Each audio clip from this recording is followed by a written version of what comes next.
I'm really privileged and honored to be here. Thank you so much for having me. Being in Mumbai, I was just thinking as to what is one of the most iconic situations which one can face, in a event like this, where there is news, there is glamour, there is glitz, and there is awards. So I was thinking about this. I'm not a boring guy actually. I'm not a movie buff, but nevertheless, I was thinking about this movie called Diwar, right? Where Amitabh Bachchan and Shashi Kapoor, if I'm not wrong. So, there is this conversation which happens that, what you have and what you don't have. And, he says that, mera paas bangla hai, gaadi hai, there's so many big list. And then I think Shashi Kapoor turns back and says, mera paas maa hai, okay? So, I was trying to juxtapose that into 2022. And what should be that dialogue?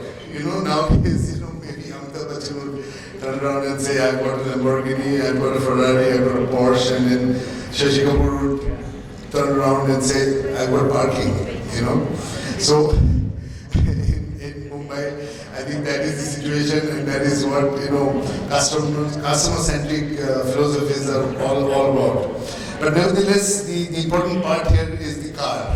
Okay, so when you look at the acronym of the car, so coming from an organization which is known for its cars, we look at, say, change, which is the C in the car, which is possibly the only constant, very cliche, but it continues to be that.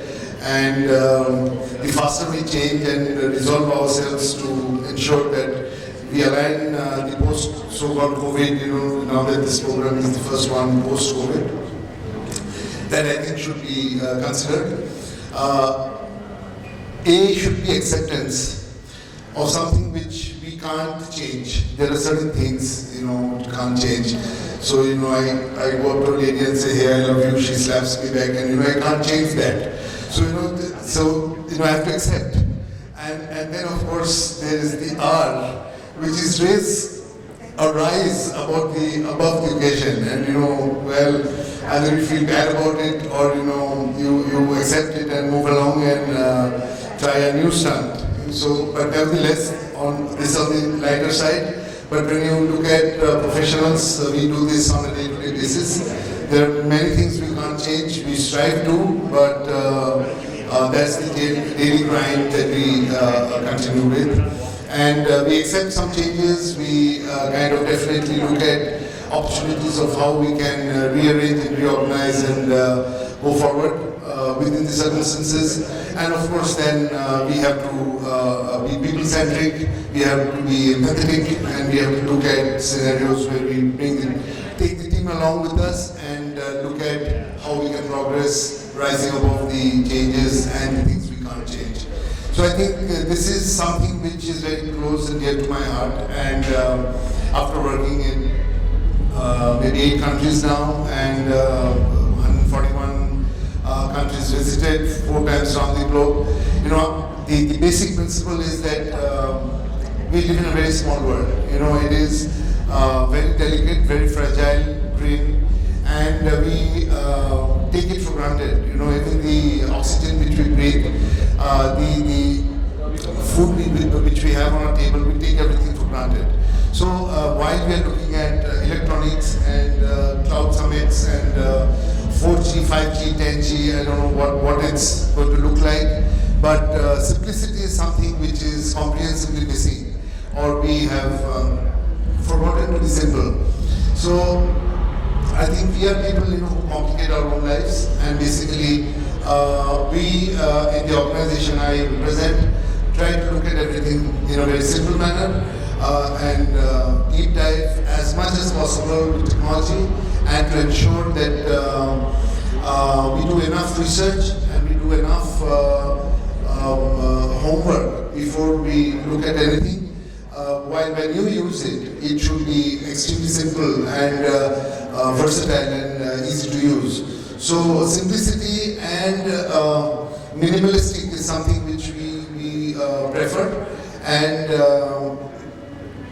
solutions which doesn't complicate the life anymore. So these are certain aspects which we stand for. On the back end, it might be extremely complicated and diverse, but on the face of it, it's pretty simple and easy to use, and that is the customer satisfaction or glee or happiness which we are looking at. So now the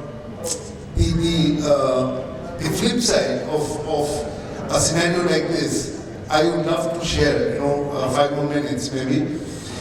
There's a research which is going on currently in MIT and the Cambridge University, and the topic being death of death, 2045. Okay? Imagine a scenario where in the year 2045 we can choose when we will die, and if we don't choose to die, we continue to live, and at the best possible health and in your peak performance. And imagine a situation where you don't age anymore.